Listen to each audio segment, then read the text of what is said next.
जय हिंद दोस्तों। कैसे हो आप सभी लोग? उम्मीद है मस्त और बिंदास होंगे और अपनी पढ़ाई को बेहतर तरीके से कर रहे होंगे। सबसे पहले तो आपको मैथ विद आजाद चैनल की तरफ से धनतेरस की हार्दिक शुभकामनाएं और बधाई।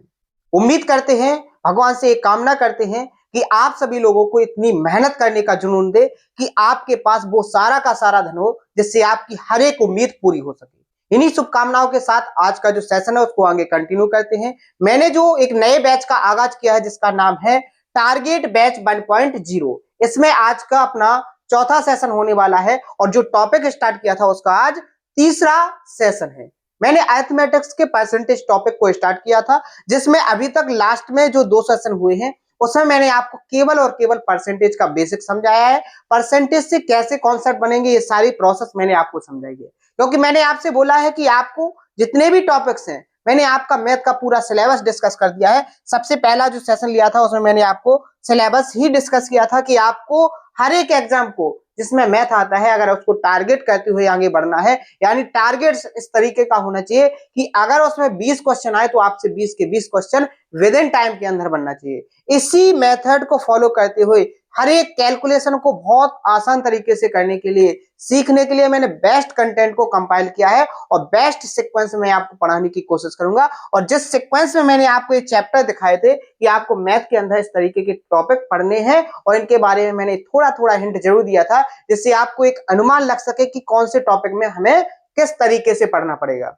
तो एक मैंने आपको पूरा सिलेबस डिस्कस पहले वाले सेशन में किया था जो इंट्रोडक्शन का सेशन था, और मैंने कहा था कि आपको हर एक सेशन के अंदर जो डाउट पूछने की जो हैबिट बनी हुई है कि सर ये सिलेबस किस किस एग्जाम को टारगेट करेगा, कौन कौन से टॉपिक आप मुझे पढ़ाओगे, क्या मैं जिस एग्जाम की तैयारी कर रहा हूं वो इस एग्जाम को क्वालिफाई कर पाएंगे या ये कॉन्सेप्ट उस एग्जाम में फंसेंगे कि नहीं फंसेंगे। तो ये सारे डाउट मैंने क्लियर करके बताए थे कि किसी भी एग्जाम की आप तैयारी कर रहे हो, जिस एग्जाम में आपका मैथ आएगा उस हर एक एग्जाम को मैंने टारगेट करते हुए एक सिलेबस को बेस्ट सीक्वेंस में क्या किया है, कंपाइल किया है। तो बेफिक्र होकर मेहनत से जुनून के साथ अपने इस सिलेबस को कंप्लीट करो, प्रॉपर तरीके से नोट बनाओ, प्रॉपर तरीके से आपको क्या करना है, उनका रिवीजन करना है और मल्टीपल टाइम क्वेश्चनों की प्रैक्टिस करना है। अब ये सारा डाटा मैं आपको प्रोवाइड करवा रहा हूं, अगर कोई इसमें डाउट आए तो उसको कमेंट बॉक्स में जरूर बताएं। और मेहनत के साथ आपको जरूर पढ़ना पड़ेगा। अगर आपको मेहनत के साथ पढ़ने में अगर थोड़ा भी दिक्कत आ रही है तो आप ये समझ लेना कि हम सिलेक्शन से थोड़े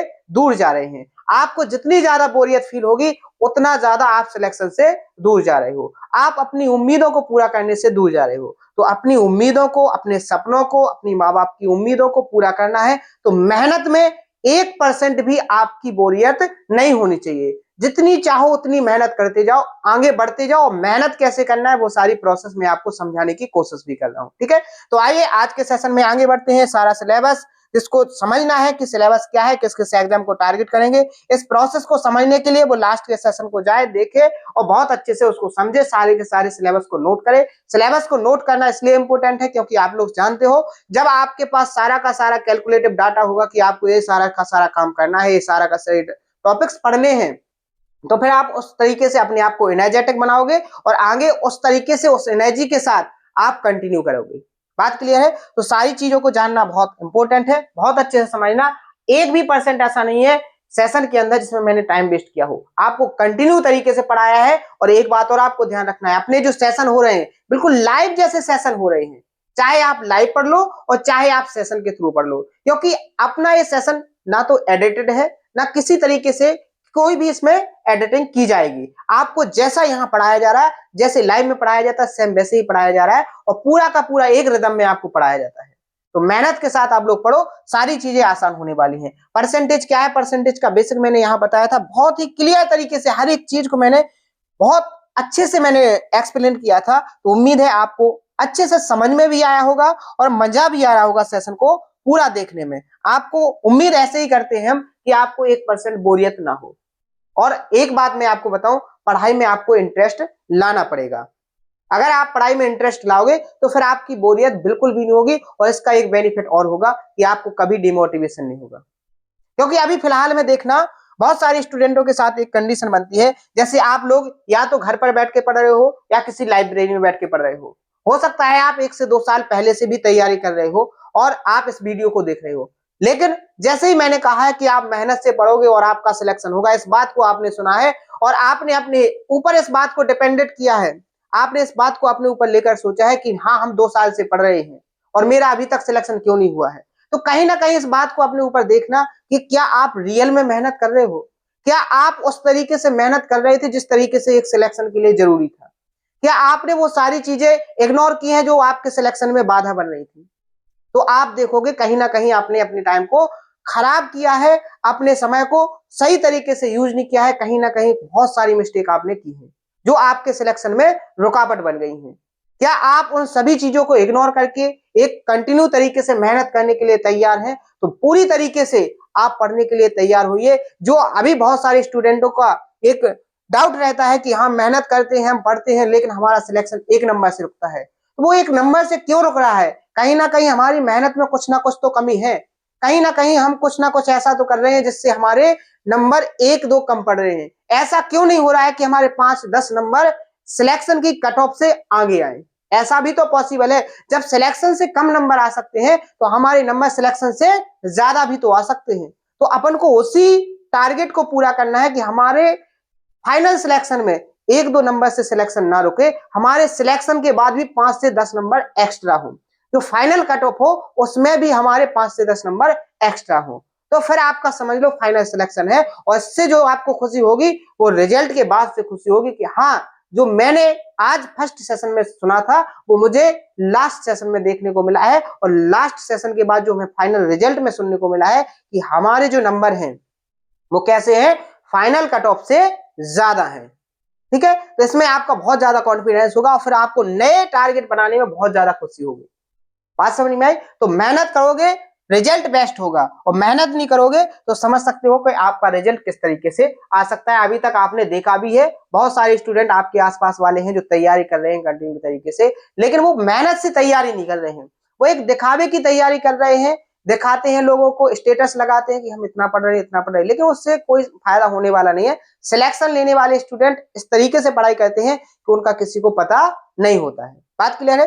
तो आइए सेशन में आगे बढ़ते हैं। ये सारी चीजें मैंने आपको बताई थी कि किसी भी फ्रैक्शन को आप परसेंटेज में चेंज करना चाहते हो तो उसको 100% से मल्टीप्लाई करना है और अगर किसी परसेंटेज वैल्यू को फ्रैक्शन में चेंज करना है तो आपको क्या करना है, उसको 100 से डिवाइड करना है। 2 कॉन्सेप्टों पर मैंने बहुत सारी फ्रैक्शन आपको बताई थी जिनके ऊपर एक एग्जामिनर डाटा को सेट करता है, पूरा डाटा इन्हीं से रिलेटेड होता है। अगर आपने इस फ्रैक्शनों को सीख लिया तो आप समझ सकते हो कि आपकी कैलकुलेशन बहुत आसान हो जाएगी। बात क्लियर है?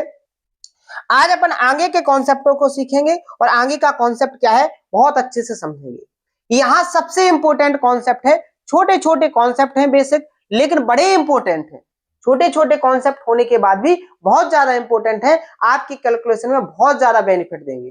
जैसे यहां पर आप समझोगे कि कॉन्सेप्ट क्या है तो सबसे पहले आप नोटबुक में नोट करोगे कि अगर परसेंटेज में आपको 2 नंबर दिए हैं, ए का 22% दिया है तो ये बराबर किसके होगा, बाई के क्या होगा, ये बराबर होगा आपका बाई के A% के बराबर।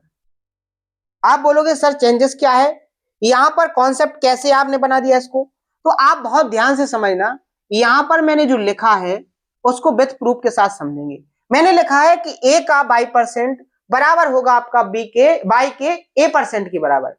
आपको ये भी मैं आपको समझाऊंगा कि इसका जो लॉजिक है किस तरीके से कैलकुलेशन को आसान करता है। बात क्लियर है?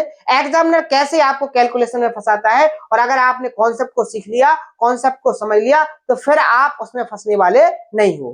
बात क्लियर है? यहां पर देखो एग्जाम्पल से अगर आप समझोगे तो मैंने यहां पर एक नंबर लिया है 400, एक नंबर लिया है 400 और इसका मैंने निकाला है 20%।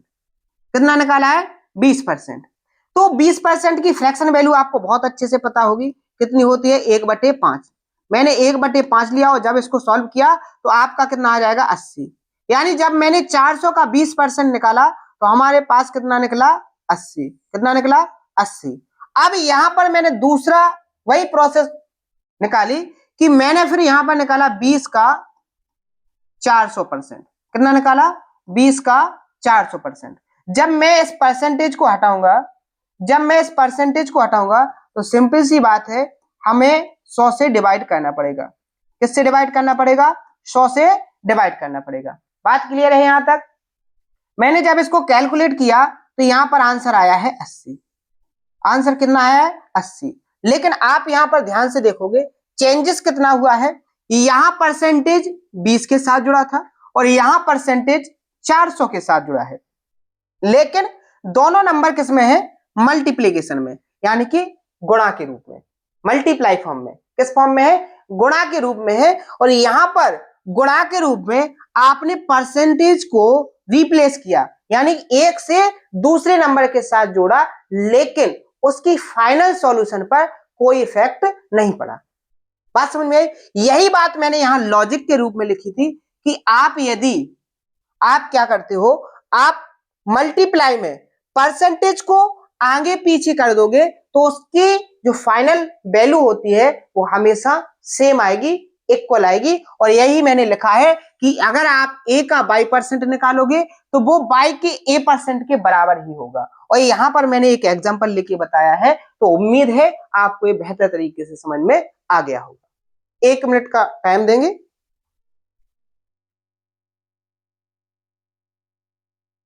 देखो यहां पर आपका आंसर आ गया होगा, उम्मीद है समझ में आया होगा। अब देखेंगे क्या एक कॉन्सेप्ट एक एग्जाम में पूछा जा सकता है। बिल्कुल पूछा जा सकता है और पूछा भी गया है। आपको क्वेश्चन भी अभी प्रैक्टिस करवाएंगे आगे, जैसे ही अपने ये बेसिक वाले कॉन्सेप्ट फिनिश होने वाले हैं तो उसमें आपको बहुत सारी चीजें करवाने वाले हैं।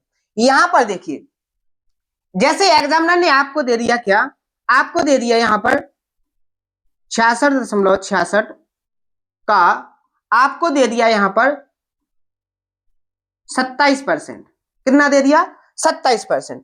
अब यहां पर आपको 27% की फ्रैक्शन वैल्यू तो याद नहीं है, आपने 27% की तो कोई फ्रैक्शन वैल्यू सीखी नहीं है। बात समझ में आई? आपने ऐसे भी नहीं सीखा है कि आप इसको बना सको। तो सिंपल सा तरीका है, आपको इस परसेंटेज को हटाने के लिए 100 से ही डिवाइड करना पड़ेगा। किससे डिवाइड करना पड़ेगा? 100 से ही डिवाइड करना पड़ेगा। जैसे अगर आप इसको सॉल्व करोगे तो बेसिक से इसको कैसे सॉल्व करोगे, आप यहां पर देखो, आपका टाइम कैसे खराब होता है एग्जाम में, उस बात को बेहतर तरीके से समझना है।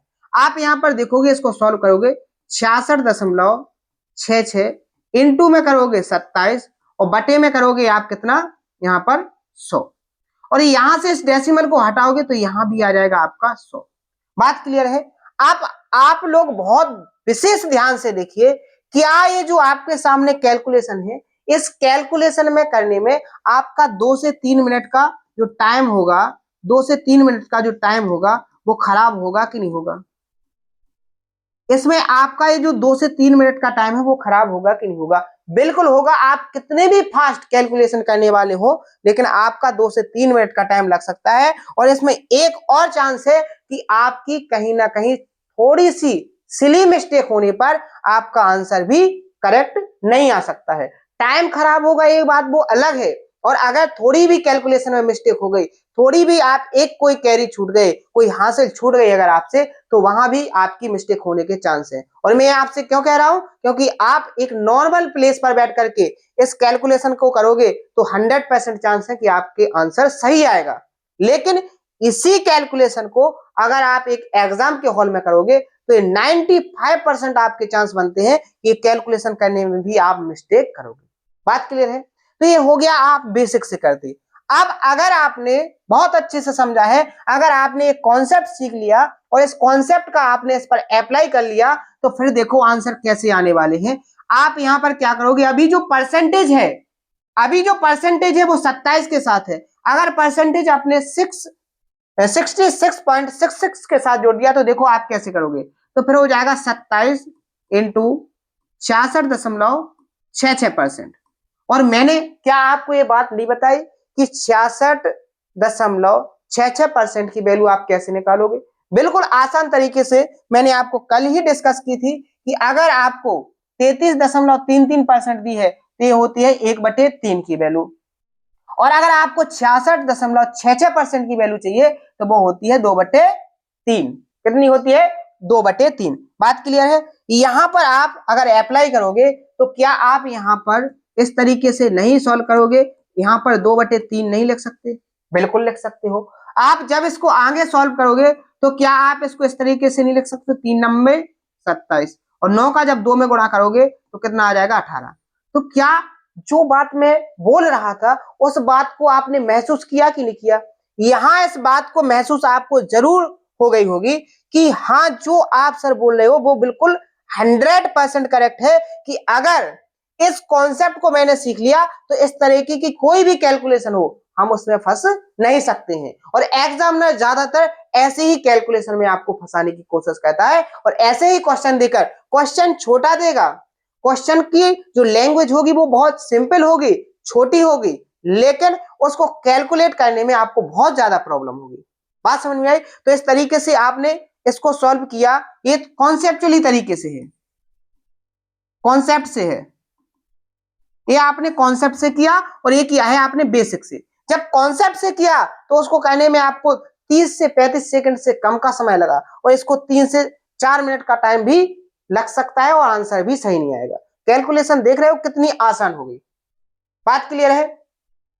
एक और एग्जांपल ले, एक और एग्जांपल ले, क्योंकि इतना प्रैक्टिस करना है अपन को कि कॉन्सेप्ट तो सेशन के अंदर ही कंप्लीट होना चाहिए, सेशन के अंदर ही कॉन्सेप्ट को कंप्लीट होना चाहिए। जैसे यहां पर देखिए मैंने आपके सामने नंबर दिया है, क्या आपको नंबर दिया है 28.56 का आपको निकालना है। कितना आपको निकालना है यहाँ पर? 42%। कितना निकालना है? 42%। तो देखो कैसे करते हैं इसको। एक एवरेज स्टूडेंट होता तो इसको तो बेसिक से करता, लेकिन हम कैसे करेंगे? हम करेंगे इसको परसेंटेज को किसके साथ लगा लेंगे?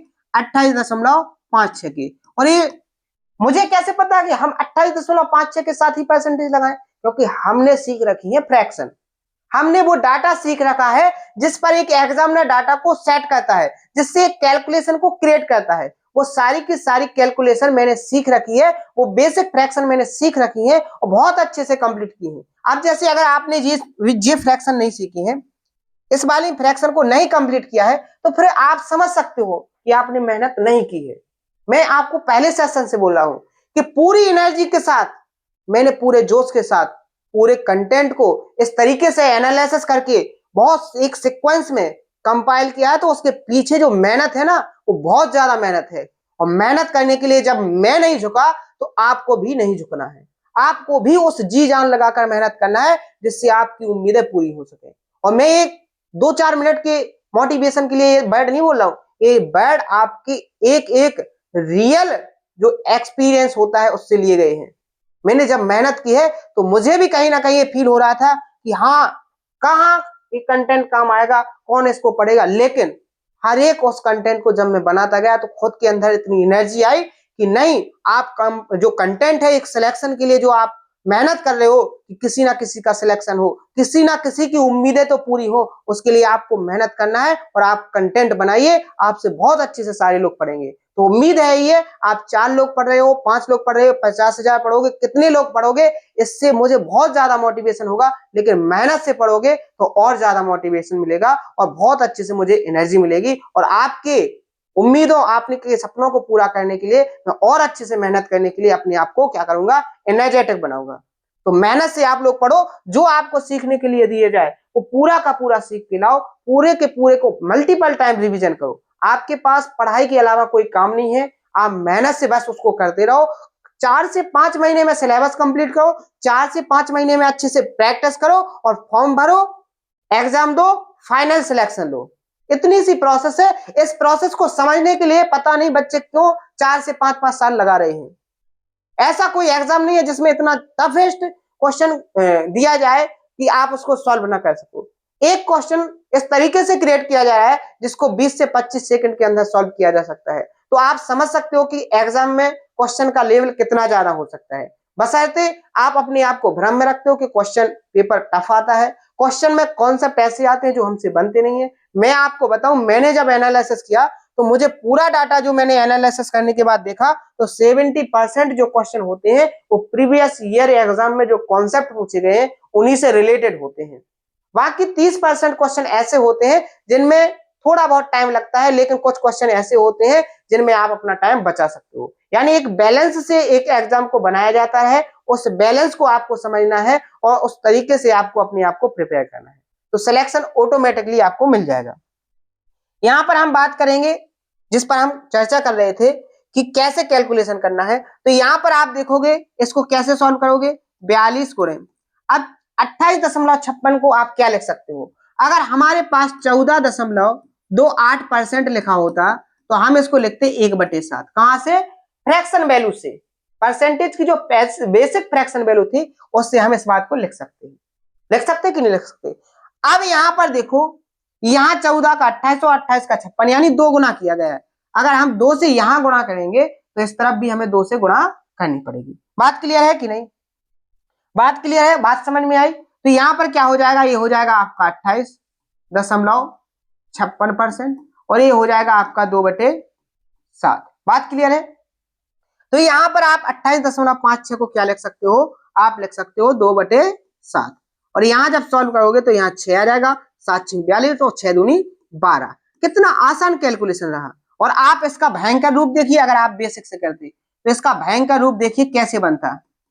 इसका भयंकर रूप देखिए, यहां पर बनता 28.56 गुणे 42/100 और यहां पर इसको हटाते तो यहां भी आता 100 और फिर आप इसको करते कैलकुलेट तो आप देखो ये भयानक रूप। इसको कैलकुलेशन करने में मुझे तो नहीं लगता कि एग्जाम हॉल में आप इस कैलकुलेशन को 3 से 4 मिनट से कम में करोगे, क्योंकि इतनी बड़ी टेबल आपको आना नहीं है जिससे आप इसको डायरेक्ट कर सको। बात समझ में आ रही, इतनी बड़ी कैलकुलेशन आपको आएगी नहीं। ठीक है, बात क्लियर है, बात क्लियर है। यहां तक आपको समझ में आया मैं किस तरीके से आपको समझाने की कोशिश कर रहा हूं, किस तरीके से आपके आंसर आना चाहिए। ठीक है, ये बात जो मैंने कॉन्सेप्ट सिखाया है, ये कॉन्सेप्ट कंप्लीट हो गया कि ये कॉन्सेप्ट बेसिकली है क्या और किस तरीके से एक एग्जाम में यूज किया जा सकता है, एक एग्जामिनर कैसे क्वेश्चन को क्रिएट कर सकता है।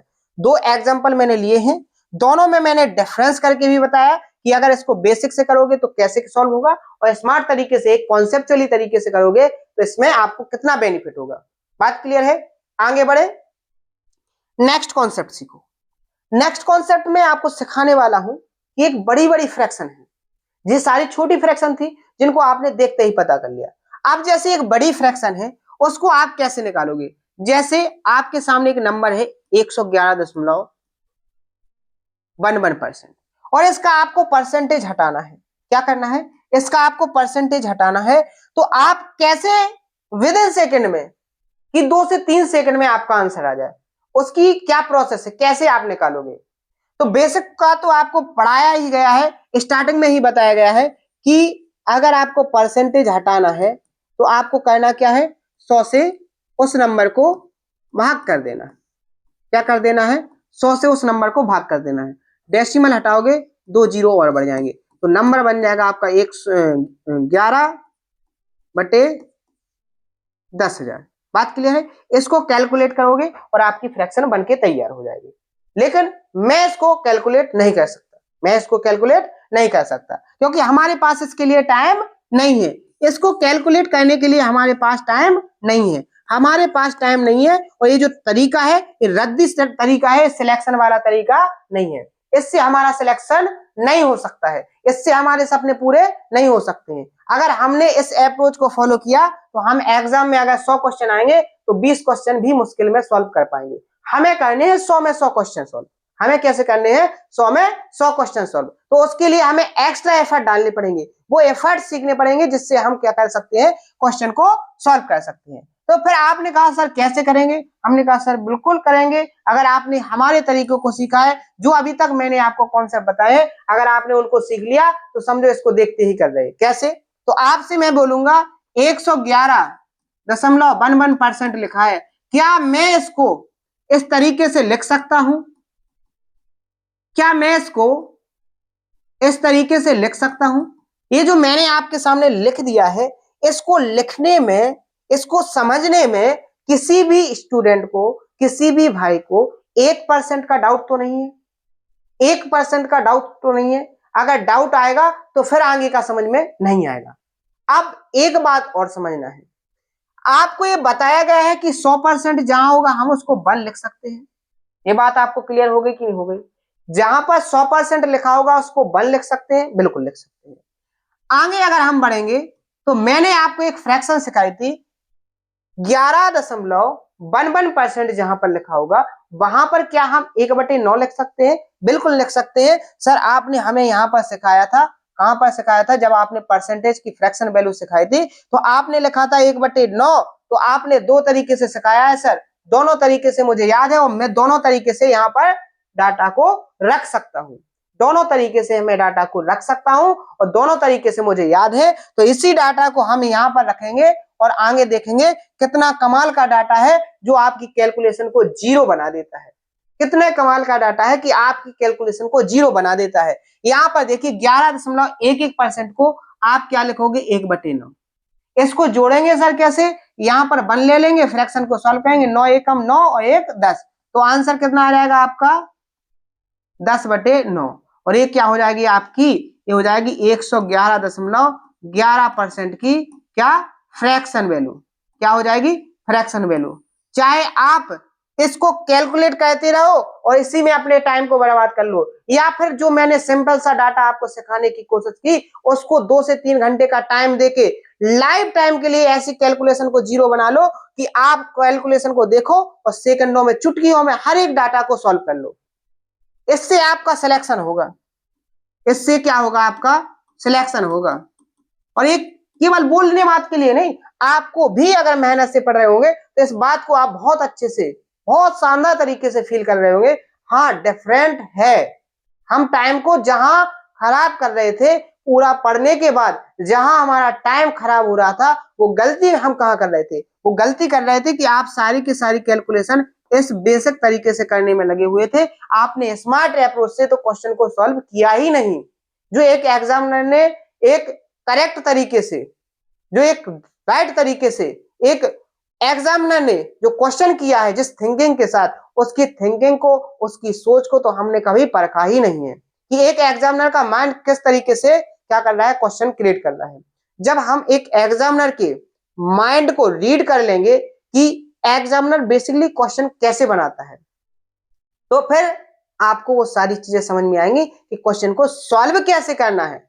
एग्जामिनर सोच रहा है क्वेश्चन बनाने के लिए और आपको एग्जामिनर का माइंड को रीड करते हुए वो सारी थिंकिंग आ जाएगी कि क्वेश्चन को सॉल्व कैसे करना है। आपको ये जो मैं बात बोल रहा हूं ये बहुत छोटी लग रही होगी, लेकिन इस बात को समझने के लिए मुझे बहुत ज्यादा मेहनत करनी पड़ी। इस बात को समझने के लिए कि एग्जामिनर क्वेश्चन को किस थिंकिंग के साथ बनाता है, इसके पीछे बहुत ज्यादा मेहनत है। आपको ये बात केवल शब्दों मात्र में लग रही होगी कि 2 से 3 सेकंड में बोली जा सकती है, लेकिन इस 2 से 3 सेकंड की बात को समझने के लिए मुझे महीनों की मेहनत करनी पड़ी, तब जाके समझ में आया है कि एक एग्जामिनर क्वेश्चन को कैसे बनाता है। बात समझ में आई। फिर एग्जामिनर को जो थिंकिंग है उसकी थिंकिंग से हमें किस डायरेक्शन में, किस मेथड को सोचना है कि हम क्वेश्चन को सॉल्व कर सकें। बात क्लियर है। तो इसके लिए मेहनत आपको करनी पड़ेगी, ठीक है। जब मेहनत करने से मुझे बहुत सारा एक्सपीरियंस मिला है तो ये सारी चीजें आपके साथ भी पॉसिबल है, ठीक है। आगे बढ़े, कोई और एग्जांपल ले। बिल्कुल सर, मैं एक और एग्जांपल में आपको सिखाने की कोशिश करूंगा। जैसे हमारे सामने लिखा है नंबर 137.5, कितना लिखा है 137.5। सर क्या आप इसकी फ्रैक्शन वैल्यू बता सकते हैं? बिल्कुल बता सकते हैं। कैसे सर? आप इसको लिख सकते हो 100% प्लस 37.5%। एक बात का और विशेष ध्यान रखना है, ज्यादातर स्टूडेंटों के एक माइंड में डाउट आ रहा होगा क्या सर इन्हीं फ्रैक्शनों पर हमें डाटा मिलेगा? 100% बिल्कुल श्योर रहो इस चीज से, आपको कैलकुलेशन फ्रैक्शन के डाटा पर ही मिलेगी। कोई भी ऐसा डाटा नहीं होगा जो आपसे फ्रैक्शन से बाहर जाएगा, क्योंकि बहुत ज्यादा एक्सपीरियंस से मैंने ये बात निष्कर्ष में निकाली है और वो मैं आपको सिखाने की कोशिश कर रहा हूं। एक चीज का ध्यान रखना है, आपको जो नंबर दिया जाए उसको उन्हीं फ्रैक्शनों में तोड़ना है, उन्हीं फ्रैक्शनों में डिवाइड करना है जिन फ्रैक्शनों में आपको उसका परसेंटेज वैल्यू याद हो। जैसे हमें 100 का याद था और 37.5 का भी याद है, तो मैंने उसी में तोड़ दिया, ठीक है। जैसे आगे बढ़ेंगे, 100% को आप लिख सकते हो 1 और 37.5% को क्या लिख सकते हैं? पता है सर 3/8, आपने कल ही सिखाया था, हमें याद है। सॉल्व करेंगे 8 और 3 11, तो क्या हो जाएगा 11/8। पता अभी इसी बैच में कुछ स्टूडेंट ऐसे होंगे, सर ये फ्रैक्शन थी, आपने इसको 11/8 कैसे कर दिया? वो इसको जोड़ नहीं पाएंगे। भाई थोड़ा पहला है, सिखा देंगे लेकिन बार बार नहीं सिखाएंगे, आज ही सीख लो इसको ऐसे सॉल्व करते। इससे ज्यादा बेसिक आपको कोई नहीं बताएगा। इससे ज्यादा बेसिक आपको कोई नहीं बताएगा। और मैं आपको क्यों बता रहा हूं, क्योंकि मैंने सोचा है कि उस हर एक स्टूडेंट का जो सपना है एक सिलेक्शन का, वो पूरा होना चाहिए जिसने कंपटीशन की लाइन में अपना कदम रख लिया है, बशर्ते वो मेहनत करे। अगर वो मेहनत करे तो उसका सिलेक्शन होगा। उसको हर एक चीज सिखाई जाएगी, चाहे वो कितनी भी छोटी क्यों ना हो, और उस लेवल तक लेके जाएंगे कि वो भी समझेगा कि हाँ, रियल में मुझे बिल्कुल जीरो से उठाकर एक टॉप लेवल तक आप ले गए हो। ठीक है, यहां पर देखो एलसीएम कितना आ जाएगा आपका 8। 8 एक को जब आप 8 से डिवाइड करोगे तो 8 बार करोगे, और 8 का जब मल्टीप्लाई यानी गुणा करोगे एक में तो 8 आएगा, प्लस 8 को जब आप 8 को 8 से डिवाइड करोगे, 8 को 8 से भाग दोगे तो एक बार जाएगा, और एक का गुणा 3 में करोगे तो 3 आ जाएगा। जब 8 और 3 को जोड़ोगे आप तो 11 आएगा, और आपका नीचे तो 8 था, तो आपकी फ्रैक्शन क्या बन जाएगी, 11/8। बात समझ में आ गई। यहां आपको मैंने डायरेक्ट ये जो प्रोसेस थी ये नहीं लिखी थी, और ना आपको भी नहीं लिखना है। अभी ये सारी प्रोसेस आपको जीरो करना है, लिखना नहीं है, विदाउट पेन के ही करना है। उम्मीद है आपको बहुत अच्छे से समझ में आया हो। आगे बढ़े, अब पढ़ेंगे अपन नेक्स्ट कॉन्सेप्ट पर। नेक्स्ट कॉन्सेप्ट क्या होने वाला है, अब हम सीखेंगे लैंग्वेज, क्वेश्चनों की लैंग्वेज। बेसिक लैंग्वेज क्या है जिस पर एक एग्जामिनर क्वेश्चन को क्रिएट करता है, वो बेसिक लैंग्वेज क्या है जिस पर एक एग्जामिनर क्वेश्चन को क्रिएट करता है। कैसे हम समझें कि इस लैंग्वेज के अंदर का जो कॉन्सेप्ट है, जो लॉजिक है, वो क्या है। उस लॉजिक, उस कॉन्सेप्ट को समझने के लिए हम कौन कौन से वर्ड को बहुत ध्यान से समझें, तो सबसे पहले उन्हीं को देखते हैं अपन। यहां पर देखो, यहां पर हम देखेंगे क्या देखना है हमें। जैसे हमें दिया है ए बी से क्या है 30%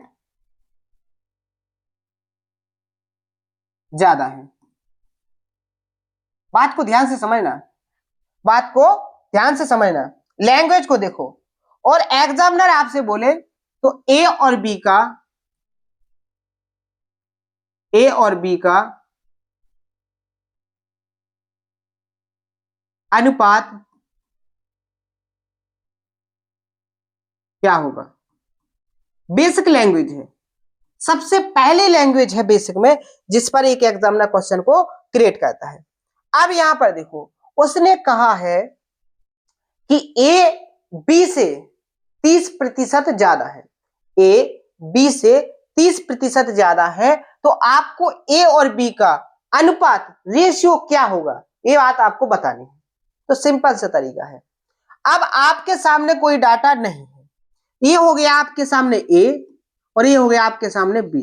ना तो आपको ए की वैल्यू दी है, ना ही आपको बी की वैल्यू दी है, और आपसे कह दिया गया है कि जो ए है वो बी से कितना ज्यादा है, 30% ज्यादा है। तो यहां हमें किसकी वैल्यू की जरूरत है, क्या आप इस बात को डिफाइन कर सकते हो?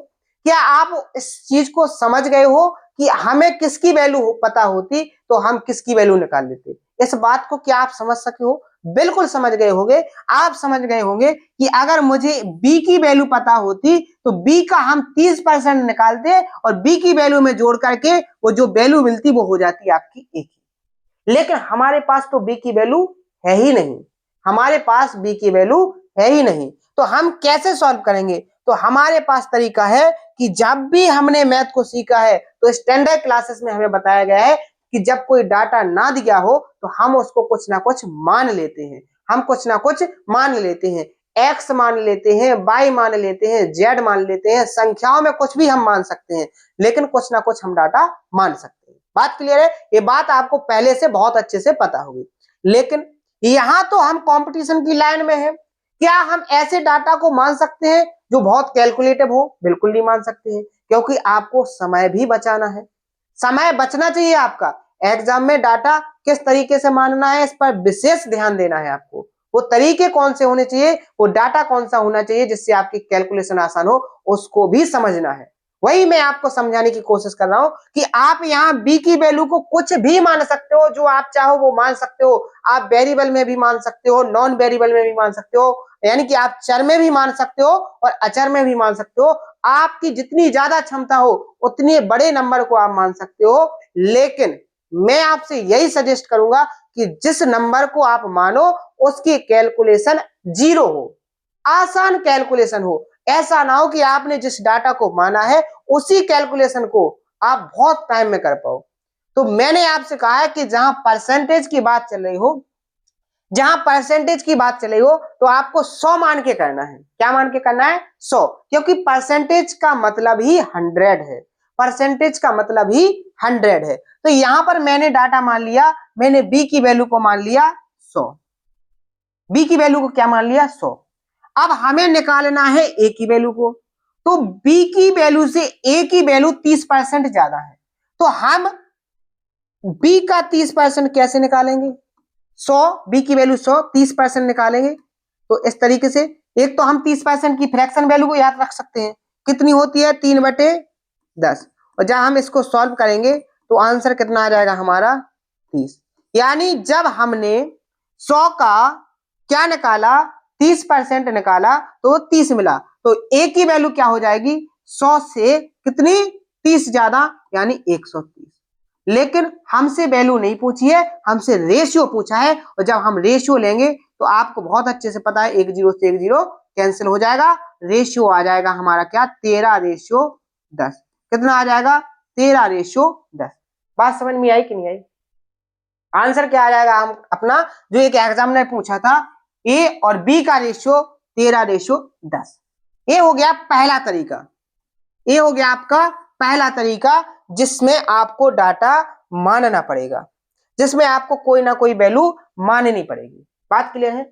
लेकिन क्या आप किसी डाटा को मानो ही नहीं, आप किसी डाटा को मानो ही नहीं और फिर भी आपका आंसर आ जाए और आपको कोई कैलकुलेट ना करना पड़े, डायरेक्ट रेशियो आए, क्या ये आसान तरीका होगा कि नहीं होगा? इसमें आपका टाइम बचेगा कि नहीं बचेगा? बिल्कुल बचेगा। तो सर वही तरीका सिखाइए हमें। हमें समय बचाना सीखना है, हमें समय खराब करना नहीं सीखना है। तो बिल्कुल आप वही तरीका सीखिए जिसमें आपका समय बचे, जिसमें आपका समय बचे वही तरीका आप लोग सीखिए। क्या तरीका है? बेहतर तरीके से आप समझिए। जैसे आपको दिया है 30%, क्या हम लोगों को बताया गया है कि 30% की फ्रैक्शन वैल्यू क्या होती है? बिल्कुल सिखाया गया है, रटाया गया है, सीधा इस तरीके से बताया गया कि हम रट से गए हैं। अब हमसे वो डाटा भूला नहीं जा सकता, अगर हम चाहें तो भी नहीं बोल सकते हैं, क्योंकि इस तरीके से हमें डाटा सिखा दिया गया है। तो यहां पर क्या लिखोगे? 3/10, क्योंकि ये पता है हमें कि 30% की फ्रैक्शन वैल्यू 3/10 होती है। अब यहां पर दूसरी मेथड में ये हो गया और ये हो गया आपका बी। अब हम इसको कैसे सॉल्व करें, कैसे कैलकुलेट करें, कैसे इनकी वैल्यू निकालें? तो यहां पर आपको एक विशेष ध्यान रखना है, यहां पर आपको विशेष ध्यान रखना है कि यहां पर आपको देखना है कि ए बी से जहां पर कंपैरिजन की जाए, जहां पर कंपैरिजन की जाए, यानी जिसकी कंपैरिजन की जाए वो फ्रैक्शन में कहां पर होता है? बेस में। फ्रैक्शन का मतलब क्या होता है? देखो ये फ्रैक्शन है, ये फ्रैक्शन है। तो लॉजिक ध्यान रखना है कि जिस नंबर से कंपैरिजन की जाए उसकी वैल्यू बेस में होती है, उसकी वैल्यू बेस में होती है, यानी कि कहां पर होती है? नीचे होती है। बात समझ में आई? देखो बात छोटी है, लेकिन इस छोटी बात को समझने के लिए आपको मेहनत करनी पड़ेगी। अभी आपको समझ में नहीं आ, वैसे कोशिश यही है कि आपको समझ में आ रही होगी, बेहतर तरीके से आ रही होगी। लेकिन अगर नहीं आ रही है तो ऐसा नहीं है कि सर पटक के सारी चीजों को छोड़ देना है। सर नहीं पटकना है, मेहनत करना है। एक बार में समझ में ना आए, 2 बार देखो, 2 बार नहीं 3 बार देखो, 3 बार नहीं तो 4 बार देखो, लेकिन समझने की कोशिश करो। सारा का सारा कैलकुलेशन, सारे के सारे कॉन्सेप्ट आपको बेहतर तरीके से समझ में आएंगे। बात क्लियर है? तो यहां पर आप अगर इस लाइन को पढ़ोगे तो आपको क्लियर होगा कि कंपैरिजन हम किससे कर रहे हैं। यहां पर बोला गया है कि ए बी से, बी से किससे? बी से कंपैरिजन की जा रही है। तो यहां जो आपने फ्रैक्शन निकाली है वो फ्रैक्शन के बेस में क्या है? 10। जो हम डाटा 100 मान रहे थे, तो हम उसको अब डाटा जो मानेंगे वो बेस वाला मानेंगे। हमने मान लिया कि बी की वैल्यू 10 यूनिट है। बी की वैल्यू कितनी है? 10 यूनिट। अब हमें ए की वैल्यू फाइंड करना है, तो ए की वैल्यू तो बी से 30% ज्यादा है, तो यहां 10 का हमने 30% निकाला। कितना निकाला? 30%। तो वो निकला है हमारा 3। कितना निकला है? 3। तो हम 10 में 3 जोड़ेंगे तो 13 हो जाएगा। अब यहां पर समझो, अगर बी की वैल्यू 10 यूनिट है तो ए की वैल्यू कितनी होगी? 13 यूनिट। तो रेशियो क्या हो जाएगा? 13/10। क्या हो जाएगा 13:10। यहां आपने डाटा माना, कैलकुलेट किया, तब जाके आया। यहां आप देखो डायरेक्ट रेशियो आया कि नहीं आया, बिल्कुल आया। अब आप बोलोगे सर यहां भी तो हमें एक्स्ट्रा कैलकुलेशन करनी पड़ी, यहां भी तो हमें परसेंटेज निकालना पड़ा, 30% निकालना पड़ा। भाई बिल्कुल नहीं निकालना था, ये तो आपको सिखाने की कोशिश की। यहां पर देखो जो बेस में था, यहां पर देखो जो बेस में था वो हो गई आपकी, जिससे कंपैरिजन की जा रही है। और कितना कम या ज्यादा है वो वैल्यू कहां पर आएगी आपकी ऊपर। अगर ज्यादा होगी तो इसको प्लस करेंगे, अगर कम होगी तो माइनस करेंगे। बात समझ में? अगर ज्यादा होगी तो प्लस करेंगे और अगर कम होगी तो माइनस करेंगे। इस बात को आप लोग समझे कि नहीं समझे? यानी एक्स्ट्रा में आपको जो यहाँ निकाल के दिखाया था, इसको तो निकालने की जरूरत ही नहीं थी, सारी कैलकुलेशन हमारी यही हो रही थी। बात समझ में आई? सारी की सारी कैलकुलेशन आपकी यहीं पर हो रही थी।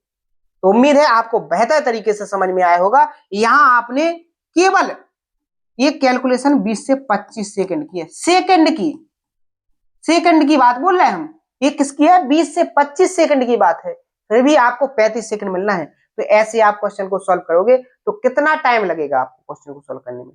बहुत कम समय लगेगा और आसान तरीके से आप कैलकुलेट करोगे और आसान तरीके से आप सॉल्व भी कर लोगे। बात क्लियर है? तो ध्यान से देखो कि आपको किस अप्रोच को फॉलो करना है। यहां पर क्वेश्चन में ये भी पूछा जा सकता था। देखो इस बात को समझो, एग्जामिनर कैसे क्वेश्चन क्रिएट करता है। देखो जैसे इसी लैंग्वेज से कितने तरीके के क्वेश्चन हो सकते हैं। यहां पर सबसे पहले पूछ सकता है वो ए रेशियो बी, आपसे पूछ सकता है बी रेशियो ए, आपसे पूछ सकता है बी की वैल्यू, ठीक है, आपसे ए की वैल्यू पूछ सकता है, आपसे ए प्लस बी की वैल्यू पूछ सकता है, आपसे ए माइनस बी की वैल्यू पूछ सकता है। बात समझ में आई? जैसे यहां पर देखो, जैसे अगर अगर वो कहे कि ए रेशियो बी बताओ, तब हो जाएगा हमारा 13:10। अगर वो कहे कि बी रेशियो ए बताओ तो हो जाएगा हमारा 10:13। अगर वो कहे बी की वैल्यू, तो जब हम वैल्यू निकालते हैं तो आपको बेहतर तरीके से पता होगा। इस बात को अगर नहीं पता तो समझ लो, जैसे हमारे पास कोई नंबर दिया है 16:20, कोई नंबर हमें दिए हैं 16 और 20।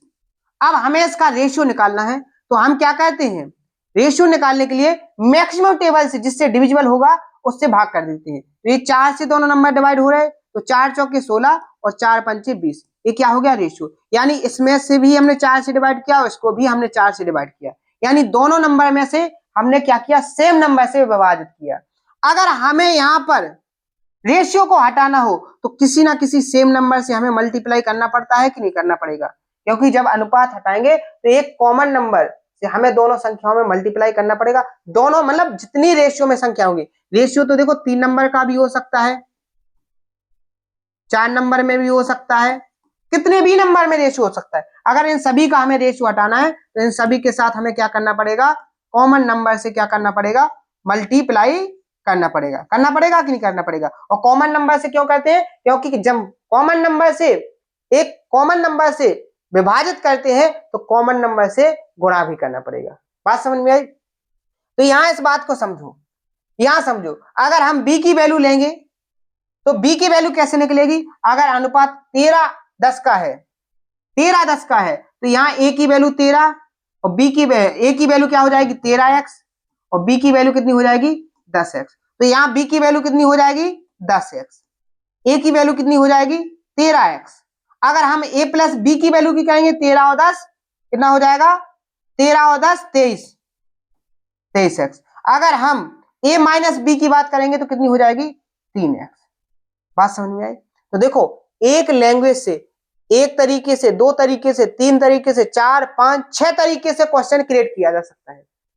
एक ही लैंग्वेज से 6 तरीके के क्वेश्चन बन रहे हैं और ऐसे तरीके आपको सीखने हैं परसेंटेज टॉपिक में 300।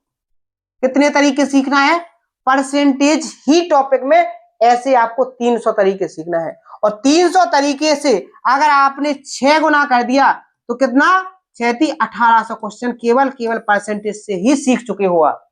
केवल परसेंटेज से आप 1800 टाइप सीख चुके हो। तो क्या एग्जामिनर की क्षमता है कि इससे बाहर कभी वो एग्जाम या क्वेश्चन के कॉन्सेप्ट को डाल पाएगा?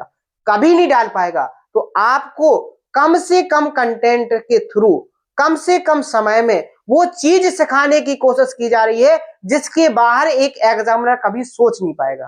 तो इसी तरीके से मेहनत के साथ आपको पढ़ना है, मेहनत के साथ हर एक एनालिसिस को समझना है, हर एक डाटा को आपको समझने की कोशिश करना है, तभी जाके आप सिलेक्ट हो सकते हो। तो आज के सेशन में अपन यहीं रुकेंगे। कल के सेशन में यहां से आगे की चीजों को सीखेंगे और वैसे कल से अपने कॉन्सेप्ट स्टार्ट हो जाएंगे और कल से क्वेश्चन भी अपन प्रैक्टिस करेंगे। तो आज का सेशन आपको कैसा लगा है? उम्मीद है बेस्ट लगा होगा।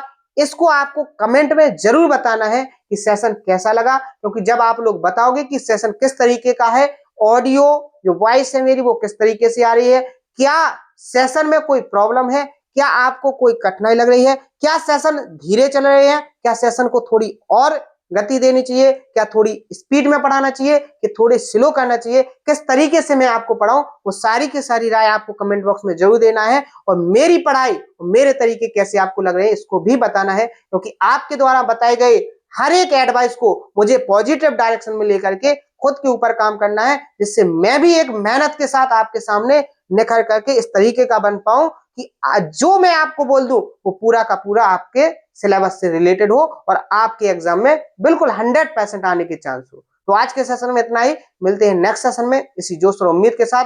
थैंक यू, धन्यवाद।